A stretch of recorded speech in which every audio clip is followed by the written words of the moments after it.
Yeah, I love his viewpoints. Design MMO. Let's talk about this. What goes into designing an MMO, right? With most games, and this is something we have actually spoken about on the channel before. What is games? That's sort of the first question I need to ask chat. If you had to boil it down to a single sentence, what is a game? A game, if you had to boil it down to a single point, right, or a single sentence, is player promises. And this is not my suggestion, this is not my guess. This is from game developers themselves. That's what a game is. When you remove the graphics, you remove the systems, you remove the combat, you remove all of that, you look at the game. As a game, it's a set of player promises. Yeah? Okay, that makes sense. So what is it that you promise players will be able to do when they jump into your game? Because that's why players will buy the game. No one buys Call of Duty thinking they're going to go gardening. Yeah? True. When you buy Call of Duty, you have a reasonable expectation that you're going to be able to pew other players, right? If Call of Duty didn't allow you to pew other players, that would be a pretty big player promise broken. Yeah? The problem... Here, throw some flowers on them instead. Call it a day. With MMOs, so with single player games, maybe let's finish the thought on single player games first. With a single player video game, what you end up having is effectively a narrower player promise sort of ecosystem, yeah? Because in Call of Duty, the only real player promise that I'm making is the one that says you'll be able to pew other people in the face. That's it. That's the only promise I'm really making. Now, Call of Duty is a multiplayer game, but in this instance, multiplayer and single player games tend to be very similar in that the promises that I'm making to you is far smaller in scope. If we're talking, say, for example, about God of War, Errol, I just saw you used the words God of War. Let's talk about God of War, right? What are the player promises that I get in God of War? I know nothing about God of War. I reasonably expect that there's going to be an insane storyline, right? When I play a God of War game, and I expect that there's going to be incredible combat, right? The combat is going to be extremely engaged and involved, and I'm going to feel like I'm right there in it. That's really it, right? Like, everything else could be a bonus, but those are the only... Yeah, rainbows and flowers can definitely be violent. If you played Cuphead, you know what I mean. two player promises that I actually expect from this game, you know? What about an MMO? Remember, we've already said MMOs are incredibly expensive to make. Like, what is it that you expect out of MMO? Like, okay, if you're really just, well, I don't want to offend anyone, of course, but like, if let's say you're just a player who just wants to participate in the content of the game without really interacting with people. If you're just about the content, then you're gonna want what you're gonna want. You're either gonna want, I don't know, PvP or PvE or, you know, good combat system or good dungeons or good raids or whatever. If you're there for the content, for the very fights, for whatever.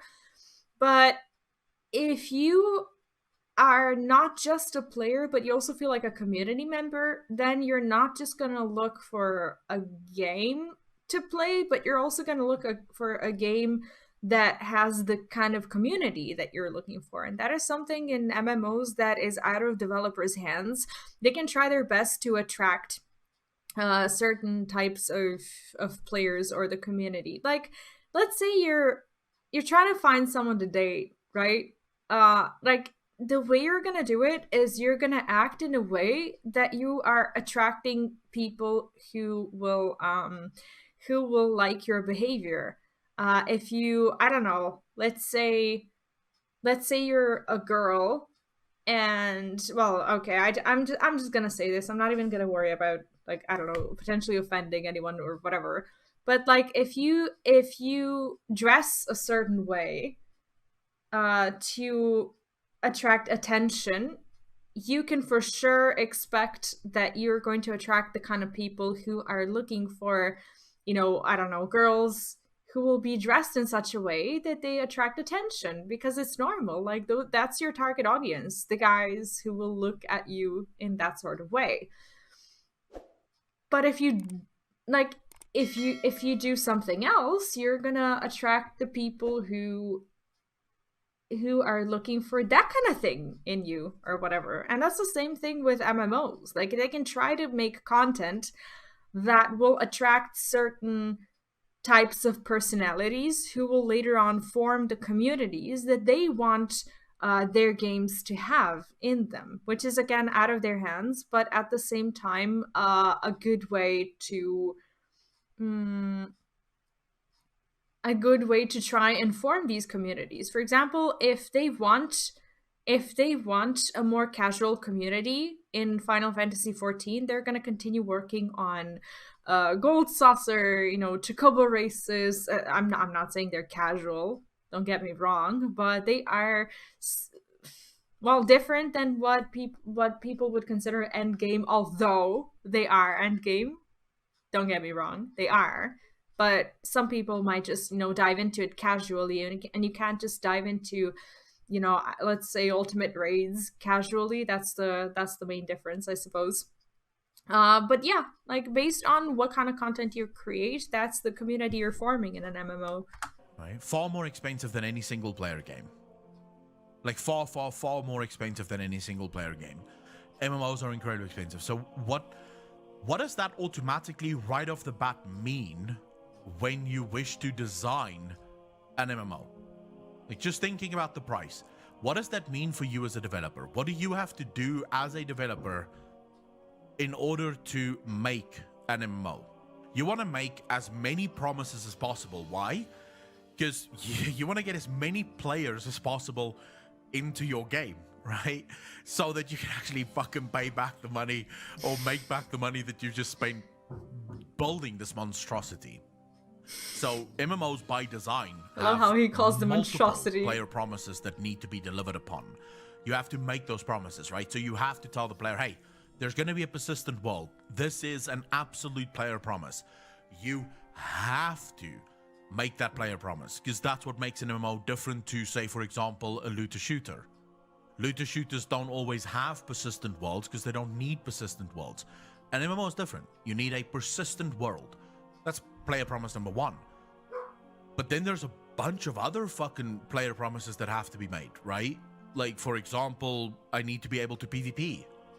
And I need to be able to kill bosses with my friends. And maybe I need to be able to kill... I just love how in Final Fantasy they're super greedy with the amount of promises that they want to make, and they consistently deliver on them. I think that's pretty much why the game is so good. It's because they aren't really focusing on a certain type of personality who will be attracted to the game, but they just want to have everyone, and that actually makes it a world, because in a world everyone's different, right? When you look around yourself as a person, like you see different people around you, and that's kind of the feeling that Final Fantasy gives you. Like you walk around the world, you see people crafting, you see people raiding, you see people playing cards, you see people riding their big birds, or collecting minions or whatever. So good raids, good story, PvP exists. Now PvP is... I don't think actually the PvP is bad. My honest opinion is someone who's just started getting herself into it, so don't take me too seriously. But I just think that a lot of people are just not super interested in it. I don't know. Like I've been having fun. I think it's okay. It's just underdeveloped. It's not the focus. The front lines remind me a lot of what the battlegrounds are like in WoW. I used to like battlegrounds. I just wished that they were more acceptable as an end game. And in front lines, I don't mind doing my daily roulette, and I think I've been getting better at that. Yeah, it's not fantastic. It's fun content. That's all. Bosses with my friends and extended people, right?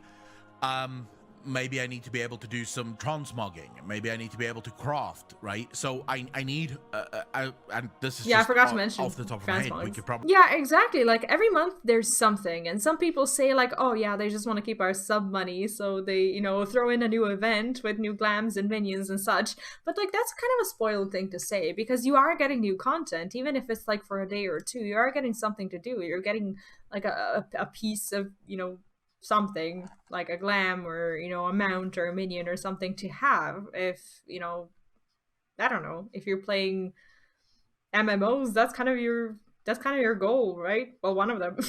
Probably if we sat here think about just in terms of World of Warcraft, there's probably up to or close to 20, 30 player promises that have to be delivered upon, right, in every single way, in order to make a good MMO. So MMOs are incredibly difficult to produce. They take a lot of money. They're very difficult because they're not niche. They tend to want to cover a massive audience. Yeah. And if you fail on those player promises, the game's over. Yeah, Final Fantasy is, for me, is holding up their promises to the point that I've forgotten that I even pay for the game. Like, I'm just sub to it, and I don't think about my sub. I just know that I'm sub to it, and I don't even, like, I obviously I consider my monthly expenses, but like it's just a monthly expense at this point. It's just a bill, like electricity bill. I will pay for it because I want to be there. They'll stop playing. They move on. That's the sad part. This is why the vast majority of MMOs cannot work, will not work, will almost always fail because of how difficult it is to design. And I see people someone keeps throwing out Korean MMOs. How many of those Korean MMOs actually survive? Almost none of them. Because most of them are cash grabs. The vast majority of Korean MMOs are cash grabs. They exist only to make as much money as humanly possible in the shortest period of time before they basically get removed. Yeah? Now, again, there are some that make it, you know, there are some Korean MMOs that make it, but not all of them, right? Not all of them. The vast majority of them fail almost as soon as they launch. All they want is to make a bit of bucks, which is why they also take the vast majority of it is very stock, very simple, very simplistic, same, because they know there's gonna be whales that's gonna stick with the game for a while. I wish I was smarter when I was starting with Hearthstone. Like, Hearthstone didn't used to be a cash grab, but I wish I'd recognized the moment earlier when it became a cash grab. Hearthstone became expensive at some point, and at that point, like, I was still completely willing to pay for it, but the amount of money that I was spending on Hearthstone back then is uncanny. Like, I wish I saw right through it and stopped when it was time, but my addiction got the better of me. At the end of the day, though, when you think of that, right, in terms of New World, and you start thinking about that in terms of the Riot MMO, I think it becomes clear why New World failed and why the Riot MMO could fail. Because it's not fucking easy. And above and beyond all of this, you have to hope, and I do mean hope, that the players actually buy into your game, right? It doesn't matter that you've made those promises. I love his mindset. Those promises, and you have no guarantee that the vast majority of players will accept those promises.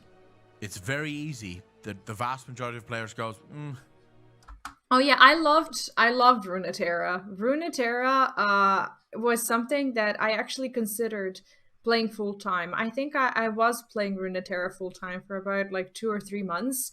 I really enjoyed it, but I decided to just go back to doing MMOs because Runeterra at the time when I was doing it, it didn't really have a large player base, and I didn't know if the player base was gonna increase. And as a content creator, it just kind of felt like a risk. But I would totally go back to Runeterra every time. Nah, fuck it, it's fine. Don't want to play. It is what it is, right? Yeah, that was a good video. I actually really enjoy his insights, and I hope you do too. You should sub to the man.